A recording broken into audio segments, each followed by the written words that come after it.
Akhirnya terkendala jaringan dan sekarang udah bisa ya teman-teman ya. Mohon maaf agak terlambat mulainya. Oke, so sebentar saya paskan dulu letak kameranya ya. Yes. Oke. Lebih baik, better. Aduh teman-teman, maaf tadi masih terkendala jaringan, makanya mulainya agak molor malam hari ini. Oke, saya ingin menyapa dulu, udah ada Rahayu di sini. Hai, selamat malam Kak Hayu. Dion Andika, hai Mas Dion. Wian berhati nyaman, hai selamat malam teman-teman semuanya. Saya kecilin dulu musiknya dikit ya, supaya ada pengiring suara-suara relaksasi. Oke teman-teman semuanya, ketemu lagi di live Instagram bareng sama Kak Rani. Dan malam hari ini kita bakal membahas topik yang kayaknya udah pada banyak yang penasaran nih. Hari ini kok kayaknya trending banget. Tadi waktu ngeliat notif, banyak yang nge-like. Kayaknya banyak teman-teman yang mungkin membutuhkan pembahasan tentang malam ini ya. Halo Karis, selamat malam. Oke, so harapan saya mudah-mudahan teman-teman yang udah join hari ini, malam ini akan mendapatkan manfaat dari apapun nanti yang Kak Rani bakal bahas. Dan stay tune, jangan kemana-mana sampai selesai 1 jam ke depan nanti ya. Oke, jadi gimana caranya kita membuang toksik pikiran dan emotional baggage di masa pandemik. Tujuannya apa? Supaya kita bisa jadi pribadi yang lebih sukses, maju, dan berdaya. Oke, langsung mulai ya teman-teman ya. Ini udah ada, ini sekarang tuh Instagram kok ini ya, chatnya udah nggak bisa ke atas ya tadi. Oh ini bisa-bisa nih.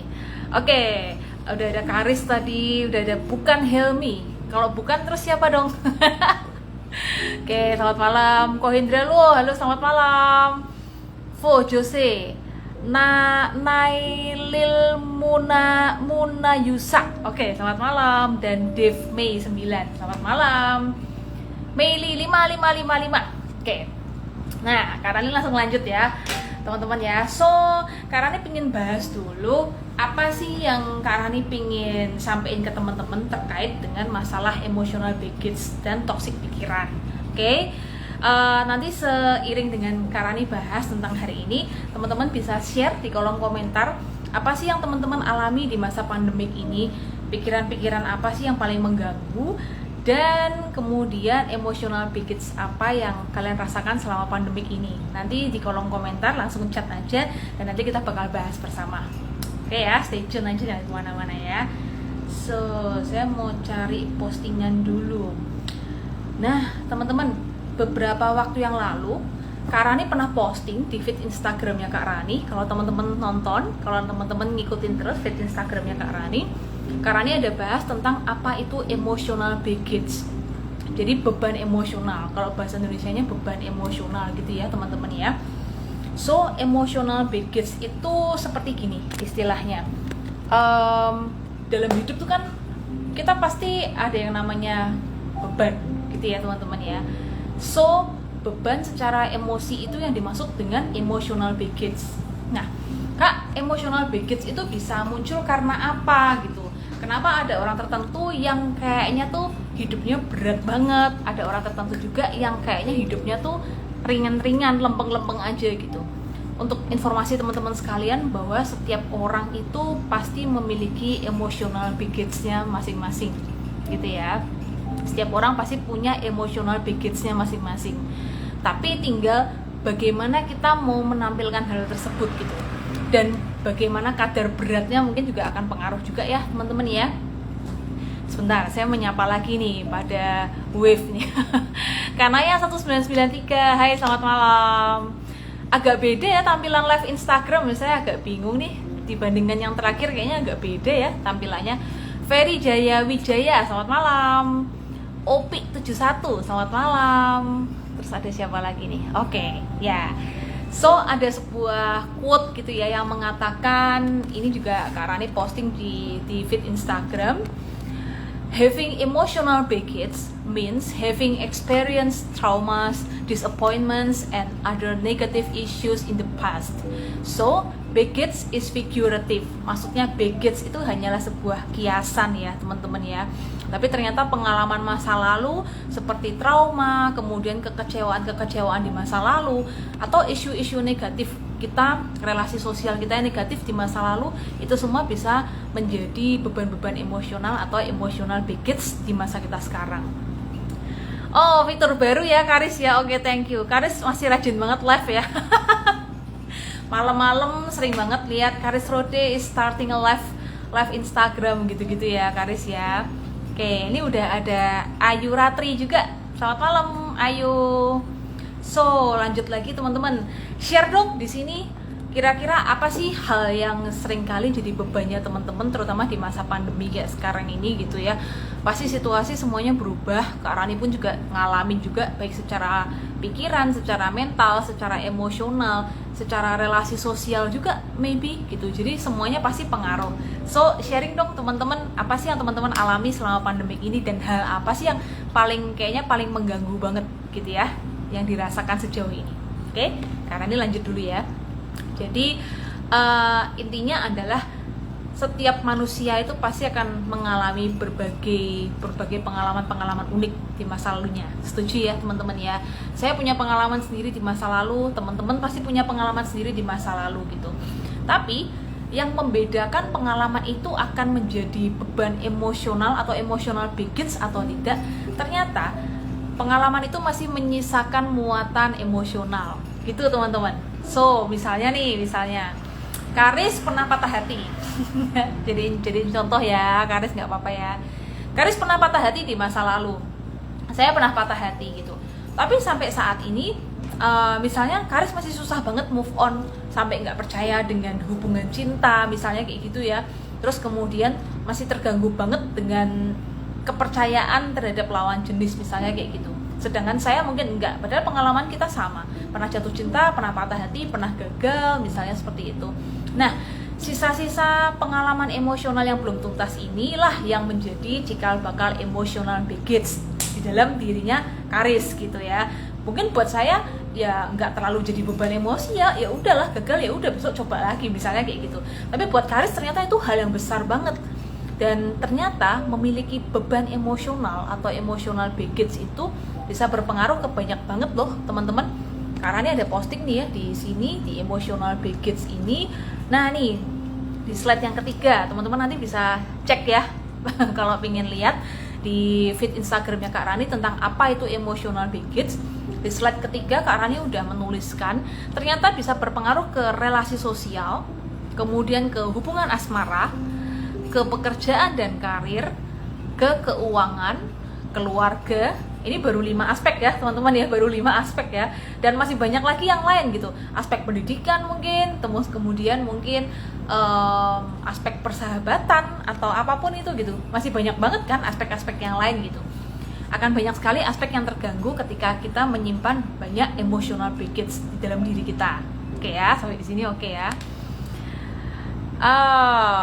Ada Andreas Pujianto. Halo Andreas. Ayu maba psikologi Unaki juga loh Bu. Oh iya, Ayu ya. Oh berarti waktu itu ikutan yang maba psikologi yang bareng saya itu ya, Ayu ya. Oke. Helmi juga maba Unaki loh Bu. Halo Helmi. Ternyata banyak maba di sini yang masih pada fresh gitu ya. Unyu-unyu. Oke, ada Arlin. Kemudian ada Diana C dan ada Andi Jang. Halo. So, lanjut lagi ya. Jadi pengaruhnya banyak banget. So, teman-teman gitu, apapun pengalaman kita di masa lalu, tidak ada orang yang sempurna. Semua orang pasti punya pengalaman masing-masing. Yang jadi masalah adalah seberapa besarnya muatan emosi suatu pengalaman tertentu mempengaruhi hidup kita. Itu yang jadi masalah gitu ya. Jadi bukan berarti masa lalu yang salah, bukan berarti pernah gagal di masa lalu yang pernah salah, tapi seberapa pengalaman itu mengandung muatan emosi di dalam diri kita. Itu yang akan mempengaruhi diri kita yang sekarang gitu. Oke, share dong teman-teman, pengalaman apa sih yang teman-teman alami selama masa pandemik ini yang kayaknya masih ngebeban banget gitu loh sampai sekarang. Boleh soal asmara, kalau berkenan ya di share di sini, soal asmara, mungkin soal keuangan, mungkin soal relasi sosial, maybe soal keluarga juga gitu. Jadi banyak banget ya teman-teman ya. So, emotional baggage ini juga berkaitan erat dengan masalah kedewasaan teman-teman ya. Jadi seperti tadi yang Kak Rani sampaikan, setiap orang itu pasti punya pengalaman masa lalu. Nah, tapi seseorang bisa disebut dewasa ketika dia mampu mengambil sebuah pilihan dan mau berproses di dalam emotional baggage-nya itu untuk menjadikan dia jadi pribadi yang lebih tangguh, lebih kuat, dan lebih dewasa lagi gitu. Karena masalah yang ada gitu. Jadi maksudnya bukan menjadikan masalah itu sebagai alasan untuk kita nggak bisa maju, kita nggak bisa move on, supaya kita dikasihani sama orang dan lain sebagainya gitu. Tapi gimana caranya dari beban itu malah membuat kita jadi pribadi yang lebih maju lagi ke depannya gitu teman-teman. Oke. Ini udah ada siapa lagi di sini? Ada Ade, ini pasti OKTVN Octavian, ini pasti singkatannya nih pasti. Oke, selamat malam ya. Nah itu tadi sekilas tentang emotional baggage teman-teman. Pada intinya emotional baggage adalah beban emosi yang masih terus kita bawa setiap harinya. Bayangin aja kalau misalkan contoh deh, Kak Rani bawa apa sih ini? Apa ya? Oh, barangnya nggak ada semua di sini. Oke, contoh aja kita membawa satu gelas cup air gitu ya, satu gelas air gitu kan. Oke, mungkin kalau hanya untuk membawanya selama 1 menit, 5 menit, teman-teman belum akan ngerasa berat. Alah enteng, cuma 1 gelas air doang gitu kan. Tapi kalau teman-teman membawanya selama 1 hari penuh, 1 minggu, 1 bulan gitu, dan tidak pernah dilepas, tidak pernah dibuang isinya gitu. Nah itu ibarat emotional baggage di dalam diri kita. Awalnya mungkin kita merasa ya udah remeh aja, ya udahlah nggak apa-apa, nggak masalah. Tapi semakin lama, semakin menggulung, semakin lama, akhirnya itu yang akan merusak diri kita sendiri gitu. Nah beberapa waktu lalu Kak Rani itu memfasilitasi satu grup support. Jadi kayak sistemnya tuh kayak coaching group ya, atau grup terapi gitu ya, grup terapi ya teman-temannya bersama dengan Solution. Itu tentang sabotase diri. Jadi bagaimana sebuah perilaku sabotase diri itu perlahan-lahan merusak diri kita secara emosi, secara pikiran, secara performa, kinerja, secara prestasi, semuanya gitu. Nah itu bahaya banget. Bahkan di dalam istilah psikologi itu dikenal sebagai psychological self-harm. Psychological self-harm. Jadi self-harm nggak selalu melulu soal fisik teman-teman, tapi perilaku-perilaku merusak diri seperti itu, sabotase diri, misalkan suka nunda kerjaan, kemudian suka negative thinking, kemudian hobi mendebat, hobi mengkritik gitu kan, terus kemudian mudah curiga. Itu semua adalah perilaku-perilaku sabotase diri yang ternyata merusak diri, dan itu masuk dalam bagian psychological self-harm yang bukan sifatnya fisik tapi secara psikologis teman-teman. Jadi perlu hati-hati banget ya kita ya teman-teman ya. Oke, Karis Rode didukung oleh stresor nggak sih Bu? Pasti ya. Jadi ini untuk teman-teman juga, stresor itu adalah sebuah penyebab kondisi yang menyebabkan seseorang menjadi stres atau mengalami stres. Jadi stresor itu adalah sebabnya gitu ya teman-teman ya. Ketika kondisi stres itu terus bertahan, berarti seseorang dikatakan distress, dia sedang mengalami stres. Nah jadi penyebab stres itu kan banyak banget ya. Tekanan finansial misalkan, tekanan pekerjaan, kemudian relasi hubungan asmara yang tidak bagus, itu semua adalah stresor gitu. Nah pasti dong emotional baggage juga disebabkan sama stresor. Dan percaya nggak percaya teman-teman, ini juga belakangan ini Kak Rani sedang alami dan sharing juga sama beberapa teman-teman yang lain gitu. Ngomong-ngomong kita ngobrol santai gitu kan, ngomong-ngomong tuh kayaknya sometimes ya, kadang-kadang hal yang membuat kita jadi semakin berat, hal yang menjadi penghambat diri kita itu salah satunya muncul dari keluarga, atau bukan, nggak mesti keluarga deh, orang terdekat. Seringkali tanpa sadar orang terdekat itu yang malah jadi penghambat kita secara tidak langsung. Kita percaya bahwa tidak ada orang dekat ataupun keluarga yang berniat tidak baik terhadap kita, tapi kadang-kadang caranya yang salah gitu.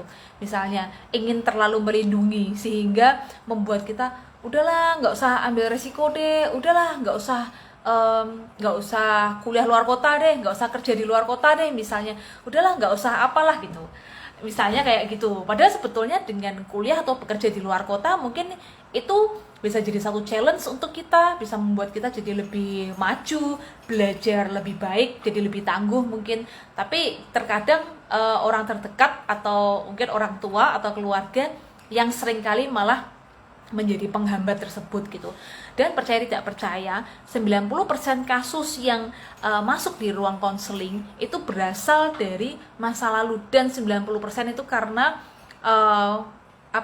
masalah-masalah di masa kecil seseorang. Ya seringkali masalah di masa kecil pasti kaitannya dengan keluarga, dengan orang tua, dengan saudara kandung gitu. Jadi ya mau ngomong gimana ya, kadang keluarga, orang terdekat kita, cuman itu juga yang faktor terbesar yang bisa menyebabkan emotional baggage di dalam diri kita. Seringkali kasus yang terjadi seperti itu teman-teman ya. Oke, terus saya baca dulu ya, udah ada banyak komentar nih. Rahayu Hayu, bagaimana cara cerdas menghadapi pandemi? Oke, nanti ya di akhir-akhir ya Kak Rahayu. Jadi ini brainstorming dulu tentang emotional baggage dan toxic pikiran ya Kak Rahayu ya. Pasti dikasih tipsnya kok. Oke. Hendra Luo, pengaruh pandemik, pendapatan menurun, kekhawatiran untuk bepergian, kurang liburan. Iya. Faktor utama itu kayaknya ya, apalagi buat orang-orang yang biasa pergi piknik, kayaknya sebulan sekali nggak piknik aja udah gatel ini kaki. Di masa sekarang mau nggak mau kita mesti harus di rumah. Itu pasti menyebabkan stres yang menjadi stresor yang cukup besar buat banyak orang gitu ya. Pendapatan menurun. Kalau saya pribadi, saya stres karena tidak bisa melakukan banyak relasi sosial, terutama waktu awal-awal ya gitu. Jadi yang biasanya mungkin banyak kumpul, ikut komunitas sana, ikut komunitas sini, diundang ke sana, diundang ke sini, sekarang tiba-tiba semua acara mampet gitu kan, ya pasti menimbulkan stres tersendiri lah gitu pada awalnya ya. Oke. Di masa pandemi sering ngalamin galau tanpa sebab, bukan galau yang bucin, tapi galau yang seperti layaknya hilang semangat, hilang motivasi secara tiba-tiba, dan hilang ambisi untuk mencapai sebuah tujuan. Nah, Ade, ini termasuk di dalam gejala, salah satu gejalanya cabin fever. Kak Rani ada posting juga, nanti Ade bisa kepoin di postingan Kak Rani di feed Instagram, cari aja yang cabin fever. Udah diposting belum sih? Oh ya, cabin fever nih. Cabin fever itu salah satu gejalanya itu, Ade persis banget nih yang Ade sebutin itu. Dan di channel YouTube-nya Kak Rani juga udah Kak Rani share juga tentang cabin fever, gejalanya apa aja dan gimana solusi dan cara mengatasinya. Nah, cabin fever ini juga salah satu istilah baru yang cukup populer, meski belum dipakemkan ya di dalam dunia psikologi ya, tapi cukup populer ya di masyarakat zaman sekarang. Jadi ini adalah sebuah gejala, misalkan seseorang tuh jadi sering kayak galau, kepikiran kemana-mana, negative thinking, gampang curiga, emosi tidak terkontrol, terus kemudian juga kinerja menurun, bosan tanpa sebab, tidur menjadi kurang berkualitas, nafsu makan berubah gitu. Karena pandemi ini gitu. Karena banyaknya perubahan secara mendadak dan kita dipaksa untuk bisa menyesuaikan diri. Nah, ini salah satu gejala cabin fever. Nanti bisa dikepoin deh, Ade ya. Oke, tapi mudah-mudahan segera bisa keluar dari situasi itu ya, Ade. Di beberapa momen di belakangan ini Kak Rani juga ngalamin sih, di masa pandemi ini tiba-tiba kadang semangat suka turun gitu, terus kemudian kayak ide-ide kreatif yang biasanya mengalir lancar juga jadi kayak mampet gitu istilahnya ya. Karena tapi kita perlu pahami sih, karena adanya stresor di masa pandemi kayak sekarang ya membuat beban kita kadang makin berat ya. Itu diakui maupun tidak emang terjadi sih gitu. Terus cara menghadapi sabotase diri yang suka berdebat itu bagaimana? Oke. Nah, ini Karis kayaknya perlu ikut support group nanti di sesi kedua ya, di 28 November. Kemarin di tanggal 8 November itu sesi pertama. Jadi kita memang sudah mengkonsep sebuah namanya emang support group. Support group itu nanti kita akan melakukan 3 pertemuan di tanggal 8 November, 28 November, dan 15 Desember. Emang jedanya agak panjang-panjang ya gitu.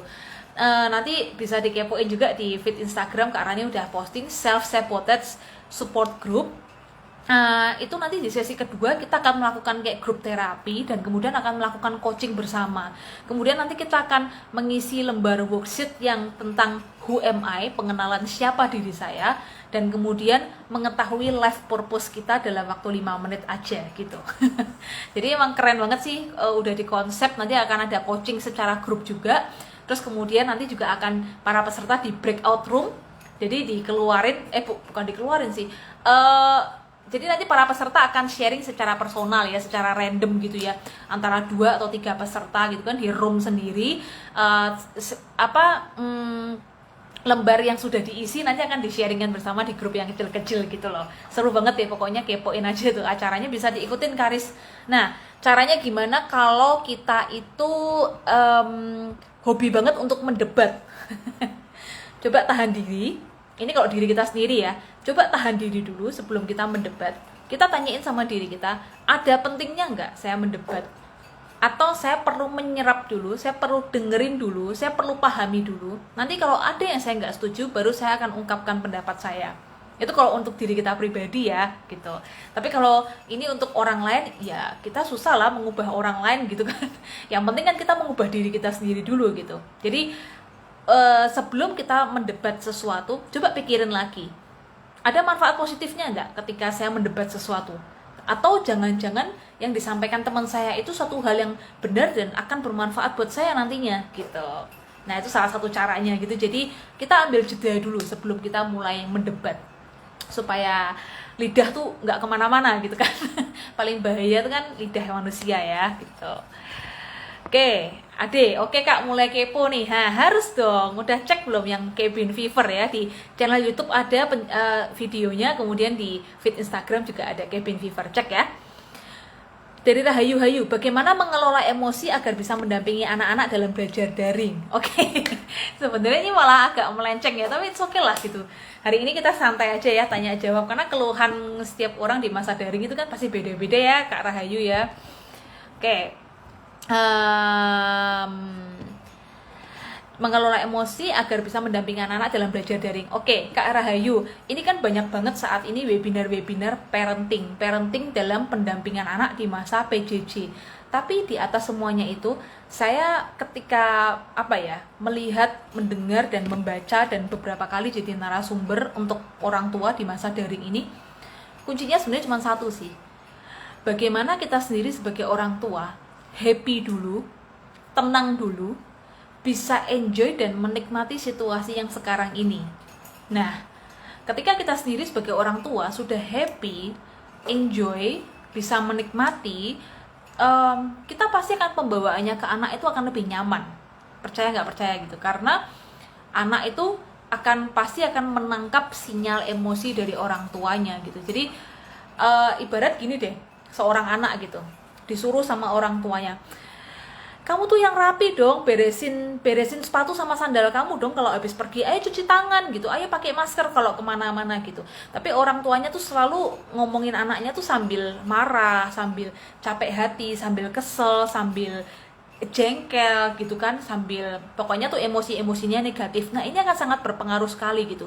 Jadi boleh kita belajar segala macam ilmu parenting, tapi satu yang perlu kita pegang, bahwa sebagai orang tua kita mesti happy dulu dengan diri kita, dengan kondisi kita saat ini, enjoy dan bisa menikmati gitu. Karena itu akan sangat berpengaruh sekali dalam pengasuhan anak, termasuk mendampingi anak-anak dalam belajar daring gitu ya. Belajar daring ini kan suatu hal yang baru ya, Kak Rahayu. Orang-orang yang dewasa harus kerja dari rumah aja kita perlu banyak penyesuaian, apalagi untuk anak-anak ini kan hal baru banget gitu. Bosen, kemudian susah dikasih tahu, susah disiplin, tidak termotivasi, itu hal yang wajar banget, pasti terjadi. Kalau nggak terjadi malah perlu dipertanyakan ini kenapanya gitu. Nah, gimana caranya kita sebagai orang tua untuk bisa mendampingi anak-anak dengan baik? Saran saya sih gini, pertama, yang satu, kita sebagai orang tua tetap ingat bahwa kita tetap perlu punya me time ya, kita tetap perlu punya me time, nggak perlu lama-lama, nggak perlu me time harus nyalon di salon setengah hari gitu, nggak perlu kayak gitu. Me time nyuri-nyuri waktu aja, ketika anak mandi, ketika anak tidur misalkan 5 menit, 10 menit, setengah jam cukup kok gitu. bisa beberapa kali dalam sehari, itu akan jauh lebih baik. Apapun yang jadi kesukaan kita, misalkan suka dandan, suka ngerapiin rumah, atau suka bersih-bersih misalkan, suka berkebun, suka masak, lakukan itu dengan maksimal. Jadi kuncinya adalah, kalau saya selalu menyarankan be mindful, sadar sepenuhnya. Ketika lagi dandan, ketika lagi masak, melakukan hal yang kita suka, ya kita ada di situ sepenuhnya. Pikiran hati kita nggak nyabang-nyabang kemana-mana. Itulah me time gitu ya. Jadi me time nggak perlu harus yang nyantai di salon seharian, nggak kayak gitu. Tapi kita sadar sepenuhnya ketika kita melakukan sebuah aktivitas gitu. Nah, apalagi kalau itu aktivitas yang kita sukai. Pasti ketika kita balik lagi ngurusin anak-anak, kita sudah happy gitu kan. Kemudian kunci yang kedua, bangun komunikasi secara lebih baik. Ini penting banget gitu ya, karena di masa daring, anak-anak saya yakin pasti banyak kebingungan. Apalagi anak-anak yang masih anak-anak yang masih anak-anak ya, maksudnya belum beranjak remaja gitu, pemahamannya kan masih pemahaman anak-anak. Nah, kita perlu bangun komunikasi yang lebih baik lagi gitu. Caranya gimana bangun komunikasi? Ayo, orang tuanya happy dulu, suasana hatinya bagus dulu. Percaya deh, ketika kita sendiri sebagai orang tua, suasana hatinya itu sudah oke, sudah tenang, sudah rileks dulu. Mau ngomong apapun ke anak itu pasti gampang kok gitu. Jadi bukan yang emosi, yang marah-marah gitu, karena yang tersampaikan ke anak juga sesuatu yang positif gitu. Jadi usahakan orang tua tetap punya me time, kemudian komunikasi yang bagus, terus kemudian juga yang ketiga, tetap respect dengan anak ya, apapun yang terjadi gitu, tetap hargai anak. Kalau anak misalkan menyampaikan keluh kesah atau punya satu pendapat tertentu misalkan kayak gitu, kita tetap perlu dengarkan, hargai, dan apresiasi gitu. Nah, mudah-mudahan dengan komunikasi yang berjalan bagus seperti itu akan membangun situasi atau mood yang bagus ya ketika anak-anak mau belajar, jadi akan lebih mudah gitu. Dan yang terakhir, jangan lupa untuk belajar bahasa cinta anak, Kak Rahayu. Jadi dengan memenuhi bahasa cinta yang tepat sesuai dengan si anak itu, bahasa cinta kan ada 5 ya, itu mudah-mudahan akan bisa membantu ketika proses belajar daring pun akan lebih mudah. Dan jangan jadikan belajar daring ini sesuatu yang stressful, tapi jadikan itu sebagai momen yang fun, momen yang menyenangkan. Jadi anak nggak kayak trauma atau ketakutan setiap kali mau belajar, waduh apa serem nih gitu. Jadi jadikan itu momen-momen yang menyenangkan, fun bersama anak. Mudah-mudahan menjawab ya Kak Rahayu. Oke, Karis Rode, asik. asik. Dila, halo Dila, Rizka. Karis, berarti kita menghidap ya Bu, kalau kita merasa suatu perdebatan itu toksik. Maksudnya gimana nih? Menghidap tuh maksudnya gimana, Riz? Tolong diperjelas nih, Riz. Takutnya ada misbahasa nih. Nah, jadi kita perlu sadari ya, Riz, ketika kita sudah masuk dalam satu pembicaraan yang toksik, cuman debat-debat kusir tapi nggak ada ujungnya sama seseorang siapapun itu, kita perlu cek, ini konstruktif nggak untuk saya, ini akan membawa dampak yang baik nggak untuk saya. Tapi kalau ternyata tidak segitu menguntungkannya buat saya, mendingan tinggalin aja gitu. Ngapain debat-debat kusir yang menghabiskan waktu, tenaga, dan energi, dan itu akan menambah toksik dalam pikiran kita, menambah emosional baggage juga. Percaya nggak percaya, ada di dalam perdebatan dan perbincangan yang negatif, toksik, itu bikin kita buang-buang energi lah gitu. Ngapain gitu ya. Berarti kita menghindari, hindarin aja kalau pembicaraan itu ternyata toksik gitu ya. Reifa Dumai, selamat malam. Ada Ivana Lau, selamat malam. Softy SNT703, Softy, selamat malam. Dila Aka, oke. Rahayu, masih ada satu pertanyaan, nanti akan dijawab Kak Rani. Oke. Kak, aku dulu merasa serem pas belajar mat gara-gara ibuku galak banget. Iya, sama, saya juga gitu dulu. Saya tuh nggak tahu kenapa ya, Dila ya. Matematika tuh di negara kita saya nggak tahu kalau di budaya lain. Kayaknya jadi satu pelajaran yang momok, serem banget ya. Udah gurunya tuh pasti tidak menyenangkan. Di rumah kita dimarahin ketika kita nggak bisa belajar matematika gitu. Jadi matematika sudah kayak seperti satu momok pelajaran yang selalu dikenal sulit, pasti nggak bisa. Padahal sebetulnya kalau mau dipikir-pikir, ya mungkin nggak sesulit itu, cuman karena kita udah mikirin matematika sulit, akhirnya jadi sulit beneran gitu kan. Ibaratnya ini kayak kita sudah membuat satu benteng mental block di dalam diri kita ya. Ada istilah juga mental block. Jadi kita udah bikin tembok dulu. Kalau ketemu matematika, kalau ketemu pelajaran hitung-hitungan, udah otomatis ngeblok gitu loh. Nah itu cara berpikir manusia tuh kayak gitu. Cara mental kita bekerja seperti itu. Apa yang kita yakini sulit, apa yang kita yakini nggak mungkin, ya jadi sulit beneran gitu. Nah jadi bisa kok Dila, ketika kita merubah keyakinan itu, coba deh ngomong sama diri sendiri. Sebetulnya tuh yang bikin saya trauma apanya sih? Gurunya, pelajarannya, situasinya, atau orang tua saya ketika ngajarin saya gitu kan. Nah jadi coba rubah pelan-pelan pola pikirnya. Ini Kak Rani juga ada posting ya, belum diposting sih. Jadi dengan merubah apa ya, self talk dalam diri kita, itu perlahan-lahan juga akan bisa merubah pola pikir kita, mindset kita, pikiran bawah sadar kita. Nanti akan disampaikan di akhir gimana contohnya ya. Perdebatan yang sehat pasti akhirnya membangun ketika ada solusi yang dicapai. Nah, jadi perlu cek sekali lagi apakah perdebatan ini sehat atau tidak. Perdebatan ini membawa sesuatu yang baik untuk saya atau tidak gitu. Jadi ya kalau memang akan menghasilkan sesuatu yang menguntungkan, why not? Tapi kalau enggak, tinggalkan aja gitu. Kak, gimana cara ngilangin pikiran negatif saat kerja? Kayak ngerasa pesimis sama pencapaian hari itu. Selain afirmasi positif ke diri sendiri, dan gimana caranya agar tahu mood booster untuk diri kita apa. Oke. Saya lanjut ke materi inti ya yang hari ini ya. Nah, saya ingin ngomong ke teman-teman. Jadi setiap hari kita pasti punya banyak banget toxic pikiran dan emotional baggage. Ada satu istilah yang namanya hukum Pareto. Hukum Pareto itu 80% versus 20%. Maksudnya terkadang di dalam keseharian kita, coba kita cek ya, di dalam aktivitas keseharian kita, seringnya hanya 20% hal yang kita lakukan itu yang betul-betul membawa dampak baik atau keuntungan buat diri kita. Maksudnya yang betul-betul positif untuk diri kita. Seringkali 80%-nya itu sebetulnya enggak gitu loh. Jadi kebalikan. Seringkali hanya 20% dalam hidup kita yang membawa 80% dampak gitu. Gimana sih ngomongnya, belibet banget. Seringkali hanya 20% dalam hidup kita yang membawa dampak sebanyak 80%.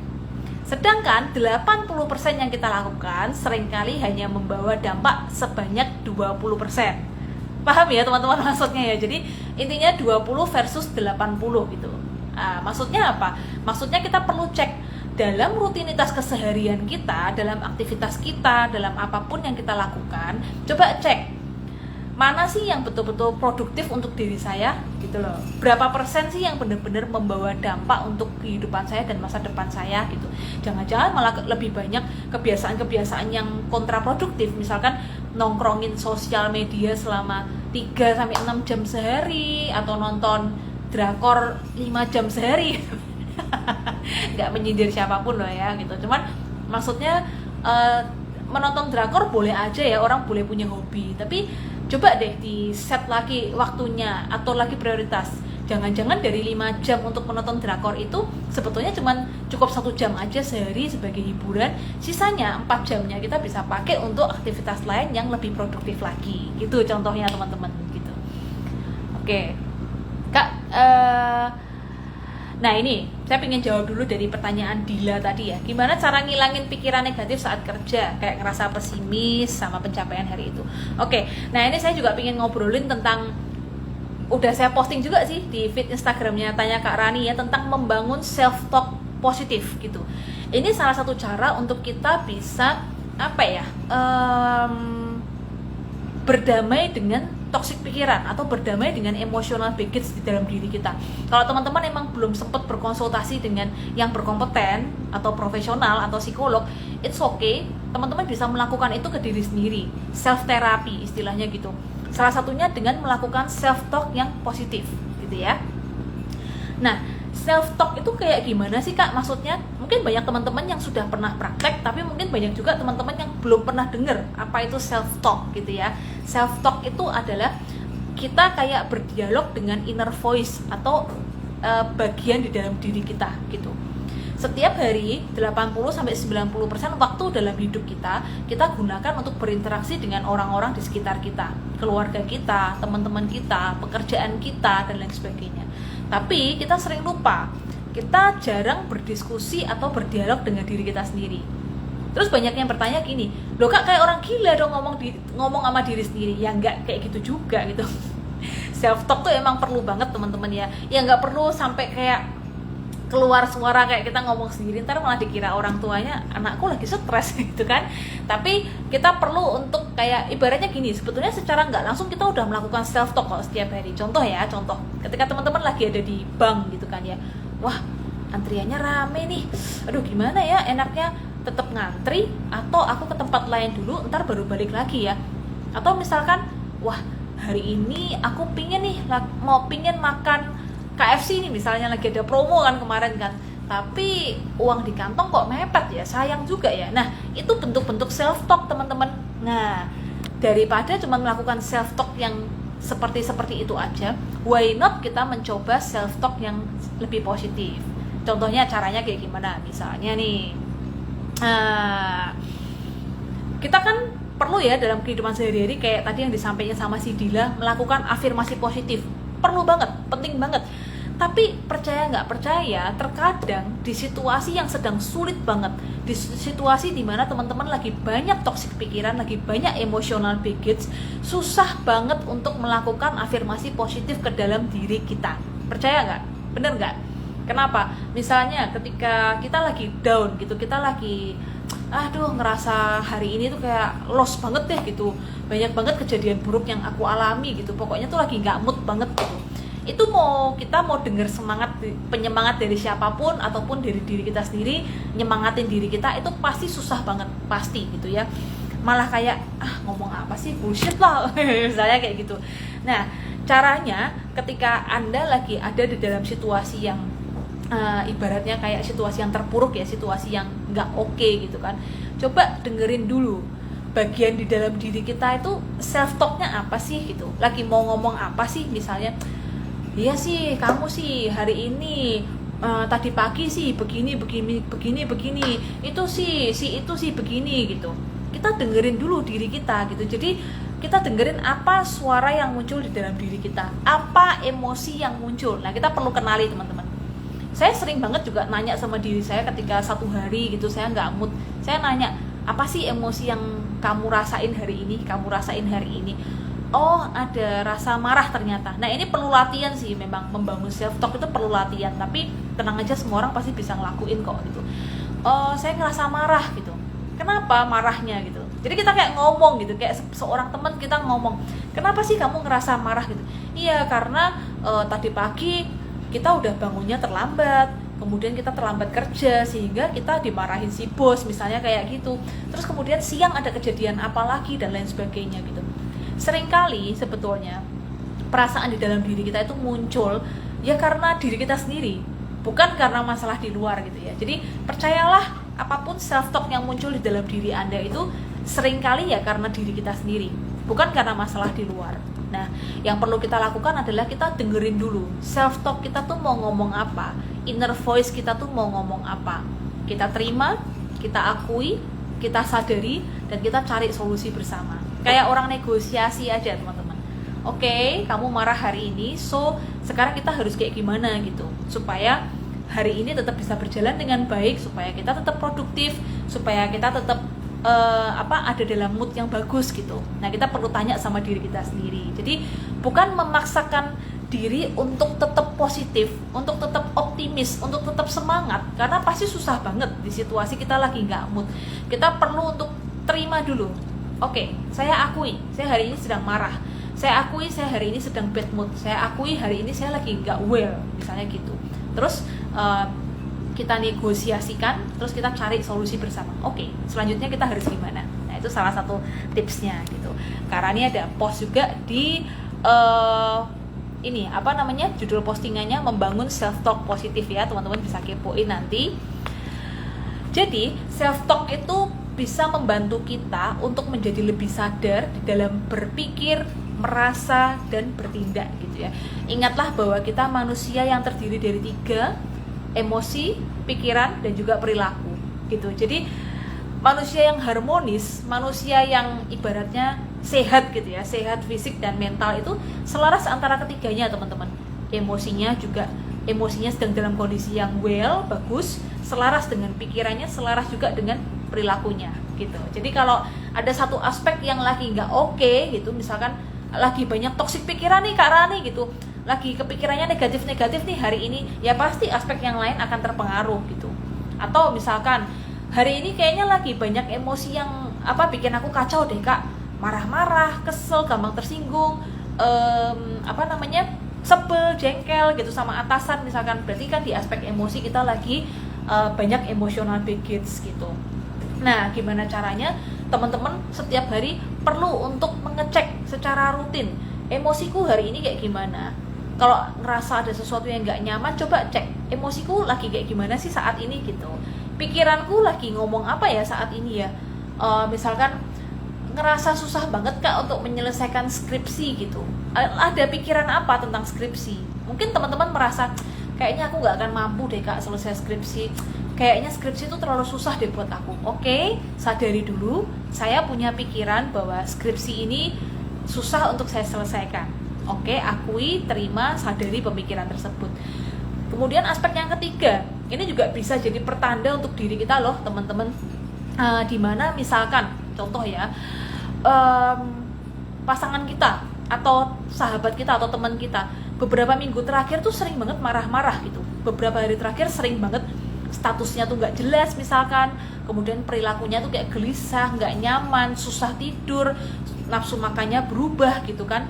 Nah itu bisa jadi salah satu pertanda di mana perilaku kita berarti ada sesuatu di sana, kita perlu cek. Nah biasanya perilaku ini muncul karena ada beban emosi ataupun toksik dalam pikiran kita. Jadi itu cara ngecek secara gampangnya teman-teman ya. Dan biasanya orang lain yang akan bisa ngelihat perilaku kita tuh kayak gimana. Kita sendiri kadang-kadang suka nggak sadar ya kan, marah ya udah marah aja gitu, nggak mood ya nggak mood aja gitu. Oke. Nah ini kalau untuk tahu cara mood booster untuk diri kita, Dila, pertanyaannya tadi, kita perlu tahu dulu, saran saya ya, bahasa cinta kita tuh apa. Jadi bahasa cinta ada 5 teman-teman sekalian. Jadi sekalian saya share ya, bahasa cinta tuh kita ada 5. Yang pertama, bahasa cinta pelayanan. Saya nggak mesti ngomong bahasa cinta tuh harus antara kita dengan orang lain. Bisa kita ke diri kita sendiri aja kok gitu. Nggak perlu kita dengan orang lain ya. Yang pertama tuh pelayanan. Pelayanan itu bisa berbentuk macam-macam. Kalau teman-teman sadar bahwa bahasa cinta teman-teman itu pelayanan, ya coba deh lakukan hal-hal simple, melayani diri sendiri, menyenangkan diri sendiri gitu, dalam hal ya apa yang teman-teman sukai gitu kan. Nah jadi itu yang pertama, pelayanan. Kemudian yang kedua, kata-kata penyemangat atau kata-kata motivasi gitu. Nah kata-kata motivasi kita nggak perlu harus berharap orang-orang di sekitar akan memahami kita dan orang lain yang akan melakukan ke kita. Kita lakukan aja ke diri sendiri. Tulis aja di notes, atau tulis aja di buku, atau tulis aja di kertas yang kita sering lihat ya, bangun tidur kelihatan gitu kan, atau di HP, di wallpaper HP, kata-kata penyemangat yang akan bikin kita semangat gitu, kata-kata penyemangat gitu. Terus kemudian yang ketiga, ada orang yang bahasa cintanya tuh sentuhan fisik teman-teman. Jadi sentuhan fisik ini jangan dikira terus kita pasti selalu butuh sentuhan dari orang lain, nggak juga gitu ya. Sentuhan fisik kita bisa lakukan ke diri kita sendiri. Misalkan contoh memijat diri sendiri kayak gitu, melakukan perawatan ke diri kita sendiri gitu. Nah itu contoh-contoh physical touch. Kalau bahasa cintanya adalah sentuhan fisik teman-teman, memeluk diri sendiri ketika kita lagi nggak mood, butterfly hug itu bisa. Kemudian yang keempat, ini bahasa cintanya hadiah. Nah hadiah itu sekali lagi kita nggak perlu berharap dari orang lain. Kalau dikasih syukur, kalau enggak kita perlu memberikan reward ke diri kita sendiri. Contoh misalkan, dulu tuh saya selalu berpikir nggak perlu kasih reward ke diri sendiri gitu. Ya udahlah, kalaupun saya bisa berhasil ya itu suatu hal yang wajar gitu kan. Ya udah nggak perlu ngapa-ngapain. Tapi suatu saat saya membaca sebuah buku teman-teman, di situ disebutkan bahwa memberikan reward ke diri sendiri itu penting. Nah sekarang contohnya gimana cara saya memberikan reward ke diri sendiri. Setiap harinya saya tulis di papan apa keberhasilan yang sudah saya capai hari ini gitu kan. Nah, dari keberhasilan-keberhasilan itu, saya memutuskan untuk memberikan hadiah di setiap keberhasilan itu. Hadiah yang simpel-simpel aja, nggak mesti hadiah yang gede kok. Misalkan, oke, untuk keberhasilan hari ini, saya udah berhasil melakukan pekerjaan saya dengan baik, selesai tepat waktu gitu. Kalau gitu, saya akan berikan hadiah ke diri saya akan belikan diri saya sendiri es krim kesukaan saya, misalnya kayak gitu. Nah, itu kan sudah sebuah hadiah. Atau makan di restoran favorit saya gitu. Itu sebuah hadiah, jadi bisa dalam bentuk apapun. Yang penting kita memberikan reward untuk diri kita sendiri. Dan yang terakhir adalah waktu yang berkualitas atau quality time, teman-teman. Nah, ini juga kalau teman-teman ternyata bahasa cintanya quality time, itu nggak perlu ribet juga. Pokoknya gimana caranya kita bisa punya waktu untuk me time. Misalkan teman-teman suka nonton drakor, atau teman-teman suka mani-pedi, suka maskeran, atau suka ngegame misalkan kayak gitu. Sediakan waktu setiap harinya untuk tetap bisa melakukan me time, quality time dengan diri sendiri gitu, tanpa ada gangguan apapun. Gadgetnya ditaruh dulu, pekerjaannya ditaruh dulu, sediakan waktu setiap harinya. Dan itu penting banget. Itu salah satu cara untuk mentreatment diri kita, supaya kita juga nggak gampang stres di masa-masa pandemi kayak sekarang ini, teman-teman ya. Gitu. Mudah-mudahan ini bermanfaat ya teman-teman tipsnya ya, dan bisa segera dipraktekkan. Nah, kembali lagi ke yang tadi. Apa sih Kak Rani manfaat dari self-talk positif? Ini self-talk positif penting banget ya. Tadi dalam mengatasi emotional baggage, toxic pikiran, memang akan lebih bagus kalau teman-teman bisa membicarakan dengan orang-orang yang kompeten dalam hal ini, misalkan profesional, psikolog dan lain sebagainya. Tapi kalaupun belum bisa, it's okay, nggak masalah. Self talk positif itu bagus banget ya. Yang pertama, ini kita bisa berdamai dengan situasi sulit. Ini juga Kak Rani sudah posting di postingan Instagram Kak Rani, nanti teman-teman bisa kepoin. Berdamai dengan situasi yang sulit. Sesulit apapun situasi kita, coba deh terima dulu, akui dulu, sadari dulu gitu. Sesulit apa sih situasiku saat ini gitu kan. Jadi kita mulai urai benang yang ruwet gitu ibaratnya. Kemudian yang kedua, menyelamatkan diri kita dari stres ya. Self talk yang positif menyelamatkan diri kita dari stres, teman-teman ya. Se-stres apapun situasinya, siapa sih teman paling baik untuk kita bisa ajak bicara dan diskusi? Ya diri kita sendiri dong, bukan orang lain gitu. Seringkali kan orang merasa, kok pasangan aku nggak paham ya, aku kayak gimana? Kok orang tua aku nggak paham ya, aku kayak gimana? PR-nya adalah lebih dulu kita bisa nggak pahami diri kita dan dengarkan diri kita dengan baik dulu gitu. Karena percaya deh, teman diskusi yang terbaik itu adalah diri kita sendiri sebelum kita bisa menjadi teman diskusi yang baik untuk orang lain ya.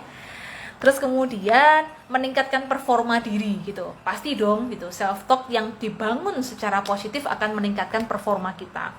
Kemudian yang keempat, membangun positive vibes dalam diri. Jadi ingat ada istilah namanya toxic positivity, sok-sok positif, padahal sebetulnya pikirannya negatif gitu, tapi kayak sok positif gitu, sok-sok nasehatin orang, sok-sok bikin status positif, sok-sok menunjukkan dirinya tuh bijak dan lain sebagainya, padahal dalam hatinya tuh kacau. Jadi saya sangat setuju, positif tuh bukan sesuatu yang dipaksakan atau bukan sesuatu yang mesti harus positif setiap waktu, nggak kayak gitu. Tapi positif adalah kondisi emosi, pikiran, dan perilaku kita itu berjalan selaras. Baru akan tercipta situasi yang positif, teman-teman ya.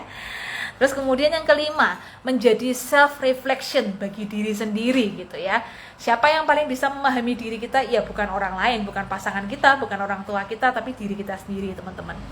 Yang keenam, semakin memahami siapa diri kita. Ya, dengan lebih sering melakukan self-talk, terutama self-talk yang positif, kita akan semakin paham. Oke, berarti diriku tuh sebetulnya tuh pemarah juga ya, gitu. Oh, oke, ternyata diriku tuh sering iri sama keberhasilan teman-teman aku ya, gitu. Nah, jadi kita jadi lebih paham siapa diri kita. Yang ketujuh, semakin paham apa yang kita mau. Nah, ini juga penting banget, teman-teman. Gimana kita bisa mencapai sebuah goal, target, atau impian kalau kita nggak benar-benar paham apa yang teman-teman mau, apa yang teman-teman butuhkan gitu. Jadi itu penting banget. Kemudian yang terakhir, lebih menyayangi diri sendiri dan menemukan hal baik di dalam diri ya. Jadi siapa yang bisa menemukan potensi dan hal-hal baik di dalam diri Anda? Tentu diri Anda sendiri, bukan orang lain ya. Oke, sekarang saya lanjut lagi ke pertanyaan. Bagaimana cara melakukan detox pikiran atau mental kita? Ini dari Hendra Luo. detox ya pikiran atau mental kita. Saya rasa dengan beberapa momen belakangan ini saya mencoba satu teknik, salah satunya tuh kayak relax, tenang, jadi cuman duduk, tenang, hening, relax gitu ya. Mungkin kalau ada orang tertentu yang nyaman menyebutnya sebagai kondisi meditatif, bisa juga. Tapi kalau saya menyarankan tidak harus melulu meditasi yang kayak gimana-gimana. Intinya kita perlu untuk relax, kita perlu untuk tenang, kita perlu untuk duduk, diam, hanya dengan diri kita sendiri. Kita perlu untuk mendengarkan diri kita sendiri, teman-teman. Jadi simple banget sih caranya sih. Kapanpun juga Anda bisa lakukan di sela-sela kegiatan Anda. Mungkin ketika Anda bangun tidur atau mau tidur. Biasanya saya lakukan ketika mau tidur ya, teman-teman ya. Saya cuma duduk, diam, bersila. Kemudian saya relax, tarik napas masuk, napas keluar, napas masuk, napas keluar. Selama beberapa kali gitu kan. Nah, ketika Anda menarik napas masuk keluar, pasti akan ada banyak sekali pikiran-pikiran yang lewat, ya. Pasti akan banyak sekali pikiran-pikiran yang lewat. Nah, it's okay, pikiran-pikiran lewat tuh biarin aja, ya, biarin aja, sadari aja. Dan kemudian Anda mulai melakukan refleksi terhadap diri Anda sendiri. Oke, satu hari ini sudah berlalu dengan baik. Hal apa aja sih yang saya lakukan mulai dari pagi sampai malam? Ya, itu yang pertama. Hal apa aja sih yang saya sudah lakukan dan selesaikan dari pagi sampai malam?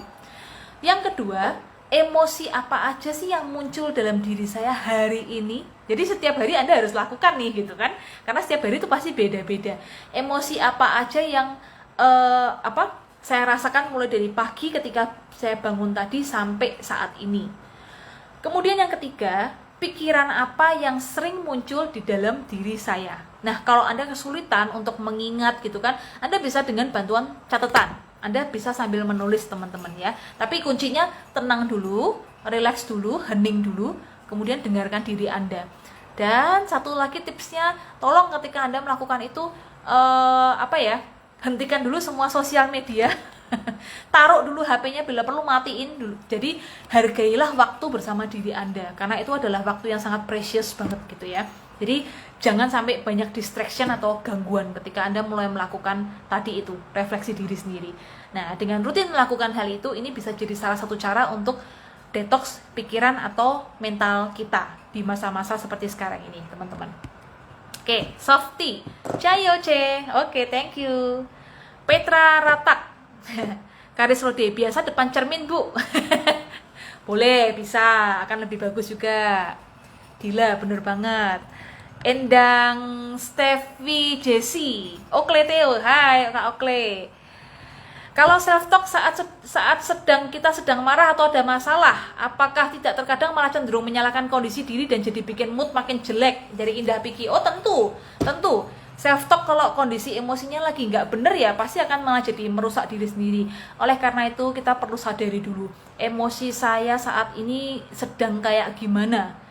Biasanya 90% setelah kita menyadari emosi kita saat ini, ketika kita sadar, kita dengerin emosi itu, kita mau terima emosi itu, biasanya emosi itu akan turun, perlahan-lahan akan turun gitu ya. Nah, terus kemudian setelah emosi itu mulai agak mereda, kita mendapatkan momen tenang, hening, relax, baru kita bisa melakukan self talk. Jadi jangan buru-buru juga, perlu waktu untuk meredakan emosi yang sedang di permukaan gitu. Oke, depan cermin self talk tengah malam, rambut panjang disisir nutupin wajah, pasti serem. Oh iya dong, saya juga sering kok lakuin itu. Terus akhirnya ketawa sendiri buat hiburan tengah malam aja. Dana cepat. Oke, dana cepat by Wom Finance. Halo. Bener semua ya, Dila ya, Ivan Satriadi, Karis Rode. Wih, sama es krim. Iya dong, es krim dan coklat itu kan pengobat pelipur hati yang sedang lara gitu. Amin, makasih banyak Kak, makasih banyak Kakak, Petra, Seme, Hendra. Sulit untuk self-talk dengan pikiran jernih karena terpengaruh pada emosi dan ego. Bagaimana cara mengatasinya sehingga self-talk tersebut bisa membuat diri kita bisa lebih baik? Ya itu tadi, jawabannya mirip ya, Ko Hendra ya, dengan yang sebelumnya. Kuncinya kita perlu tenang dan hening dulu.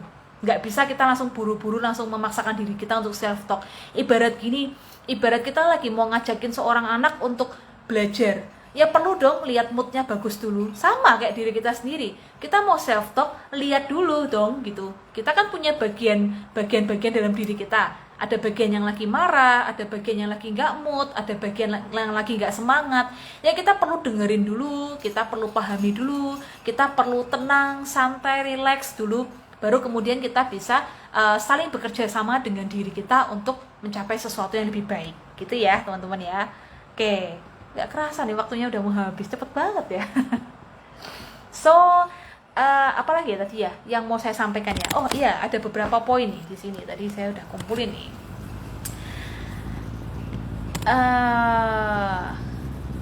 Teman-teman, ini ada beberapa tips kemarin juga saya sampaikan di self sabotage support group. Yang pertama, kita perlu pahami yuk, kita bikin semacam satu kolom. Yang pertama, di kotak yang pertama kita perlu pahami situasi atau eventnya. Situasi atau event apa yang paling bisa memicu negatif feeling kita, perasaan, emosi atau pikirannya negatif. Nah, kita perlu kenali ya teman-teman ya, belajar untuk mengenali setiap ada pemicu apa sih yang bisa memunculkan emosi saya jadi marah, jadi gak karuan, jadi gak mood, jadi kacau pikiran saya kayak gitu, terutama di masa pandemi ini.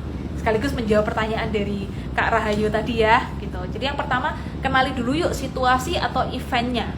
Situasi apa atau event apa yang membuat kita sering muncul negatif feeling dalam pikiran kita, dalam hati kita, negatif feeling ya.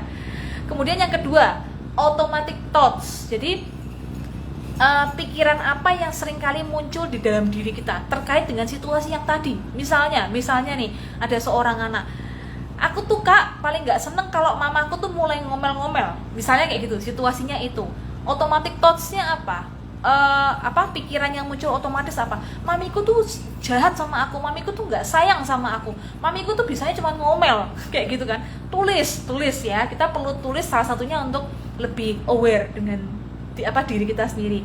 Tulis automatic thoughts-nya, mama saya tuh rewel, ngomel terus dan saya tuh kesel gitu kan. Kemudian yang ketiga, kenali feelingnya. Di kolom ketiga, Anda perlu kenali feeling apa yang muncul setiap kali Anda berhadapan dengan situasi yang tadi. Oh, saya merasa kesel Kak, saya merasa marah Kak, saya merasa judek banget Kak gitu.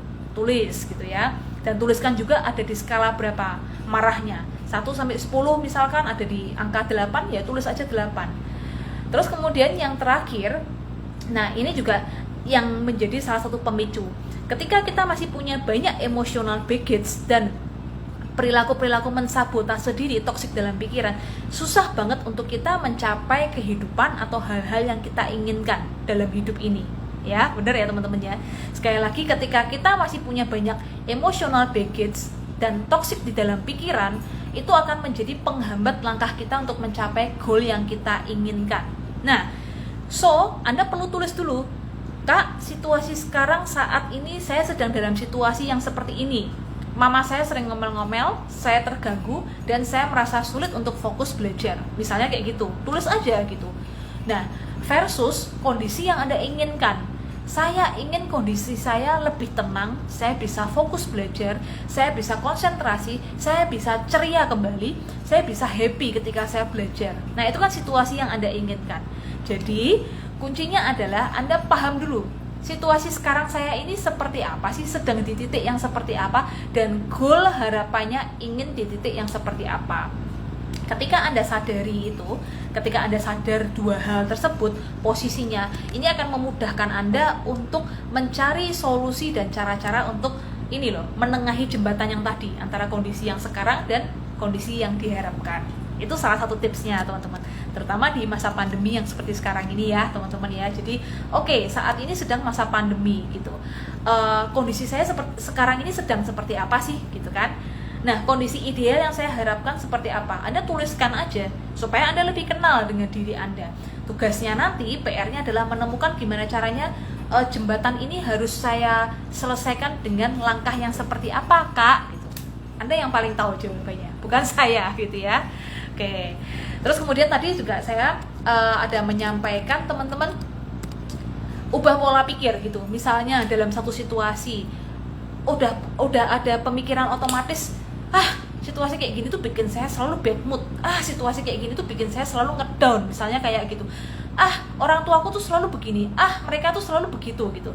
Coba ubah pola pikirnya gitu. Oke, situasinya kayak gini, solusi apa yang bisa saya lakukan untuk mengubah situasi ini? Lebih enak ya kedengarannya ya.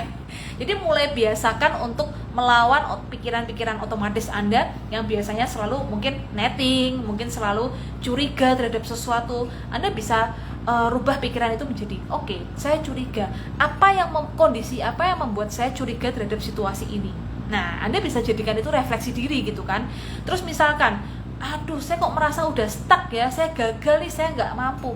Coba tanyain ke diri Anda, apakah usaha Anda selama ini sudah maksimal gitu. Ada nggak cara lain yang masih bisa saya lakukan atau belum saya coba supaya saya semakin berhasil? Jadi sadari dulu pikiran-pikiran otomatis yang sering muncul dan kemudian rubah jadi kalimat yang lebih konstruktif untuk diri Anda dan masa depan Anda. Itu salah satu caranya teman-teman. Terus kemudian juga nah ini tinggal berapa menit nih waktunya ya? Kayaknya sekarang Instagram bisa lebih banyak ya waktunya ya teman-teman ya. Oke, ini saya akan berikan tanda-tanda bahwa mungkin teman-teman mengalami sabotase diri. Sabotase diri itu ya sabotase dalam pikiran, sabotase juga dalam perilaku. Jadi hati-hati teman-teman, sabotase diri muncul karena pikiran dan emosi yang tersimpan di alam bawah sadar kita gitu. Jadi kita kadang nggak sadar kenapa kita suka banget nunda-nunda kerjaan, kenapa kita suka banget berdebat sama orang, kenapa kita suka banget negative thinking sama orang, mudah mengkritik orang lain, mudah iri sama orang lain. Nah, kita perlu tahu bahwa semua itu terjadi karena timbunan memori yang tersimpan di pikiran bawah sadar kita. Gitu ya teman-teman ya. Tanda-tandanya yang pertama, kalau teman-teman punya perilaku mensabotase diri, teman-teman suka banget menunda segala sesuatu, hobi banget pokoknya menunda-nunda apapun itu, gitu ya, itu yang pertama. Yang kedua, teman-teman susah banget untuk move on dari sebuah kesalahan di masa lalu, kesalahan atau kegagalan di masa lalu, itu terus yang dipegang gitu loh. Orang lain mau nasihatin kayak gimana susah banget gitu, pokoknya fokusnya ke sana terus gitu ya. Kemudian yang ketiga, teman-teman sering banget untuk mengingkari janji yang sudah dibuat ke diri sendiri. Misalkan, saya janji sama diri saya mulai hari ini saya bakalan diet, saya bakalan olahraga muterin lapangan 5 kali sehari, saya bakalan bangun pagi besok. Tapi selalu terpatahkan janji itu, selalu kayak gitu ya. Nah, itu tanda-tanda teman-teman punya perilaku sabotase diri. Kemudian yang keempat, teman-teman itu selalu dikuasai oleh perasaan takut, khawatir, cemas, dan suka banget mengkritik diri sendiri. Nah, itu juga ciri-ciri yang keempat gitu. Ciri-ciri yang kelima, teman-teman menolak untuk meminta bantuan, atau ketika teman atau sahabat menawari sebuah bantuan, teman-teman selalu menolak gitu. Nggak usah, ngapain ngerepotin orang lain gitu. Padahal yang mau bantuin juga nggak ngerasa direpotin gitu kan. Terus kemudian yang keenam, teman-teman selalu punya alasan untuk setiap perilaku yang Anda lakukan. Perilaku tadi, perilaku penundaan, perilaku-perilaku yang tidak baik mungkin, tapi selalu punya 1001 alasan untuk membenarkan perilaku itu. Kemudian yang ketujuh, teman-teman tidak memiliki batasan yang jelas, personal boundaries gitu ya.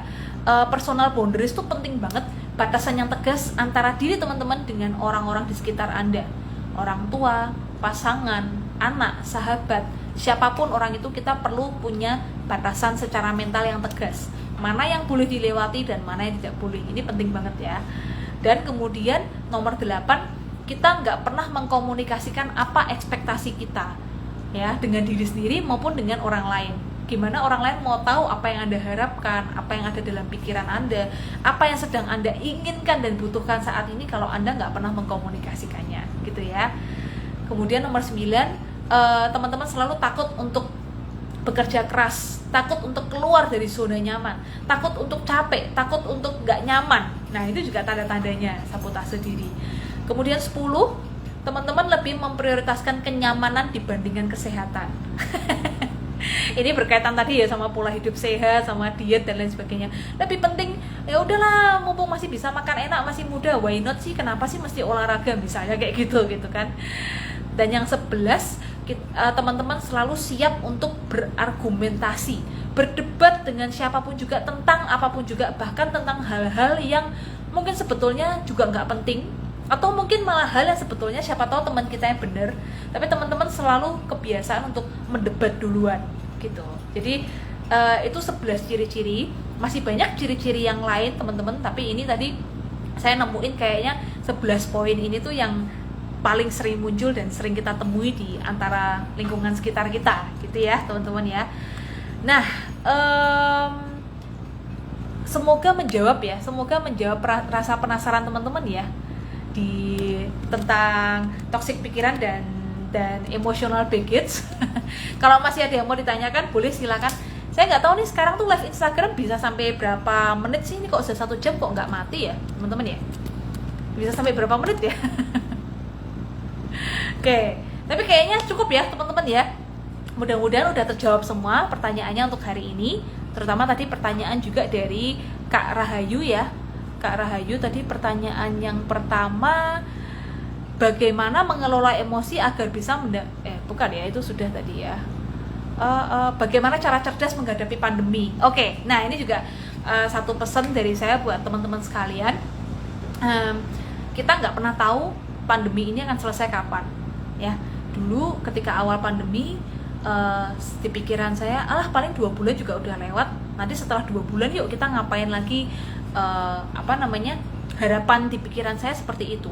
Ternyata semakin kesini udah hampir setahun dan situasi ya bisa dikatakan nggak terlalu banyak kemajuan ya, meskipun udah lumayan lah ya, kita sudah mulai new normal dan lain sebagainya, tapi bisa dikatakan nggak pulih seperti sedia kala gitu. Nah, caranya gimana supaya menghadapi pandemi yang kita belum akan tahu selesai sampai kapan? Kalau saya pribadi sih, bukannya mau ngomong advice tentang finansial atau keuangan, saya pesan sama teman-teman untuk tetap harus punya saving ya. Maksudnya gini, coba deh pelan-pelan kita atur prioritas kita kembali. Mungkin dulu yang gaya hidupnya mesti harus nongkrong di kafe, mesti harus makan enak, mesti harus shopping, belanja, piknik, tapi kita nggak tahu pandemi sampai kapan. Yang pertama kita perlu untuk saving, maksudnya atur prioritas dan atur gaya hidup kita. Kemudian yang kedua, karena kita juga nggak tahu sampai kapan pandemi itu selesai, mungkin situasi work from home, school from home ini masih akan terus berlangsung, ya PR kita masing-masing untuk menjaga stabilitas mood dan emosi diri kita dengan cara-cara yang tadi udah saya sampaikan. Jadi penting banget untuk setiap harinya kita menjaga mood, emosi, dan pikiran-pikiran yang muncul di dalam diri kita setiap harinya. Yang ketiga, teman-teman coba deh ubah pola pikirnya. Bukan pandemi ini menghambat saya, tapi di masa pandemi ini gimana saya tetap bisa bertahan, survive, dan teman-teman bisa memanfaatkan daya kreativitas teman-teman untuk melakukan sesuatu, sebuah action yang akan bisa mengubah situasi di pandemi ini untuk diri kita dan untuk orang-orang di sekitar kita, teman-teman, gitu ya. Jadi manfaatkan masa pandemi ini untuk mengeluarkan sisi kreativitas Anda, bukan malah merasa terhambat dengan pandemi ini. Waduh, ini gimana nih kalau kayak gini terus nih, gitu, kerjaanku nggak bisa jalan. Coba cari cara lain gitu. Kita manusia tuh punya 1001 daya kreativitas, apalagi kalau kita udah kepepet ya. Kadang-kadang kita nggak kepepet, makanya kita masih nyaman-nyaman aja. Tapi kalau udah kepepet, biasanya kita akan mencari cara. Oke, harus kayak gimana nih gitu. Udah kepepet nih gitu kan. Ini nggak bisa, itu nggak bisa. Oke. Biasanya kita kalau udah kepepet akan keluar daya kreativitasnya. Nah, saya juga mau sampaikan satu quote, ini juga ada di postingan story saya hari ini, teman-teman nanti bisa kepoin ya di @tanyakakrani. If you have a strong purpose in life, you don't have to be pushed. Your passion will drive you there. Dari Roy T. Bennett. Jadi, kalau teman-teman punya tujuan yang kuat dalam hidup ini, punya satu tujuan, makna hidup, goal, cita-cita, harapan yang kuat banget di dalam hidup ini, teman-teman nggak perlu merasa kayak tertekan banget gitu ya. Karena apa? Karena passion kita, karena kecintaan kita, karena semangat, motivasi, harapan, dan gairah kita akan mendorong kita terus-menerus maju ke arah yang kita inginkan, teman-teman. Gitu. Jadi tetap semangat aja teman-teman, meskipun ini masa-masa pandemi, tidak ada yang tidak mungkin, semuanya bisa selama kita bisa, meskipun sedikit sulit ya, tapi jadikan itu tantangan buat diri kita semuanya, dan jangan pernah patah semangat, putus asa gitu. Oke? Ya, jadi itu aja pesan dari Kak Rani untuk teman-teman. Ini udah 1 jam lebih 9 menit. Nggak tahu nih sekarang kok bisa panjang ya live Instagram ya. Oke. thank you ya yang udah join teman-teman semuanya. Kalau masih ada pertanyaan, yuk boleh DM kok ke Kak Rani, sharing-sharing aja santai. Dan kalau ada ide-ide, Kak Rani punya kepikiran ide ini nih gitu, bawain dong nanti waktu live Instagram, boleh banget. Hari ini juga thank you banget untuk Kak Rahayu udah bikin udah ngasih saya sebuah ide gitu kan. Jadi judul Instagram live Instagram hari ini tuh dari Kak Rahayu ya, dari pertanyaannya, dan saya angkat ke live Instagram kayak hari ini gitu kan. Nah nanti kalau teman-teman kepikiran ide-ide apa gitu untuk bisa saya angkat, boleh banget ya langsung DM di @tanya-kak-rani. Buat teman-teman yang merasa butuh banget untuk konseling, konsultasi, tanya jawab atau diskusi bersama Kak Rani, boleh juga DM, silahkan aja, feel free, pasti dijawab. Terus kemudian juga ya, jadi ide dari teman-teman nanti mungkin akan saya jadikan feed Instagram atau live Instagram atau live kayak gini, atau mungkin nanti di YouTube channel ya. Thank you buat semua yang udah join. Ini ada Ren IG, ada Dani Grafo, Catur SV, selamat malam Cicatur. Siti Aisyah binti Sunardi, selamat malam. Karis Rode, terima kasih Bu. Thank you juga Karis. Yuk, kapan nanti kalau udah di Semarang kita kuliah tatap muka lagi ya. Dari Indo ngajar tatap muka ya. Ivan Satriadi, terima kasih Kak, thank you juga, lumayan ilmu gratis. Seneng kok saya bisa sharing. Kayaknya kalau nggak sharing tuh terhambat di sini gitu loh, mampet gitu. Jadi emang harus dikeluarin biar besok dapat ilmu yang baru lagi gitu ya. Seneng kok bisa sharing. Ade, thank you. Hendra, live IG sekarang bisa sampai 4 jam. Wow, oke, mantep deh ya. Tinggal yang dengerin bosen atau enggak nih, lama-lama jadi satu kelas workshop ya Kohindra kalau 4 jam ya. Oke, thank you. Welly Letlem, halo. Marlin Yuliani, halo. Citan Kovic, halo. Sonia Kumar, Akitoyo Sisane, aduh kayak orang Jepang nih ya, halo. Siti Aisyah binti Sunati, terima kasih Kak. Oke, gitu saya sudahi dulu ya teman-teman untuk live Instagram kali ini. Jangan lupa nanti kalau kepikiran ide apapun boleh langsung dilayangkan aja di DM. Nantikan topik-topik berikutnya yang gak kalah menarik juga ya teman-teman ya di live Instagram berikutnya. Nanti pasti akan saya umumin dulu. Tetap pantengin terus postingan-postingan terbaru dari feed Instagramnya Kak Rani. Dan jangan lupa juga untuk mampir di channel YouTube-nya Kak Rani, Tanya spasi Kak Rani. Jangan lupa untuk subscribe, like, share, and comment juga. Dan ada juga di Facebook fanpage dan di Twitter sama @tanya-kak-rani juga teman-teman.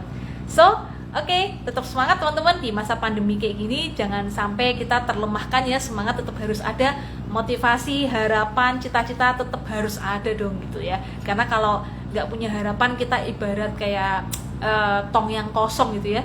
Tiap hari jalan ya udah kayak gitu-gitu aja, kayak zombie gitu kan.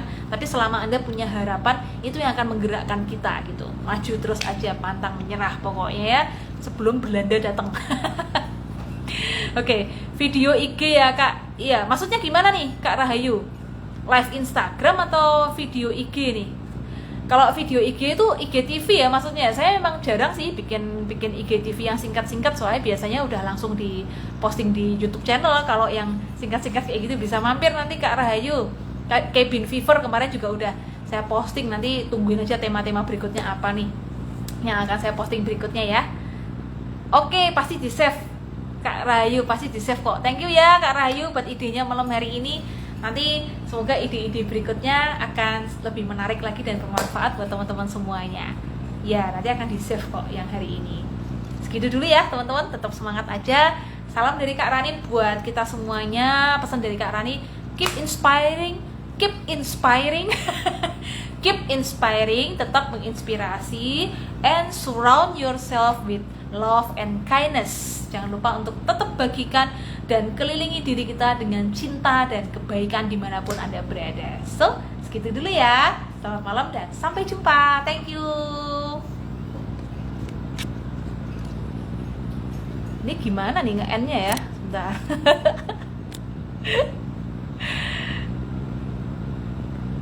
Sebentar. Sebentar. Ini nge-save-nya gimana, nge-end-nya gimana nih? Takut salah nih. Fitur baru, aduh, gaptek bener ya. Riz, gimana ini nge-end-nya ya, Riz? Sebentar. Oke. Ini kita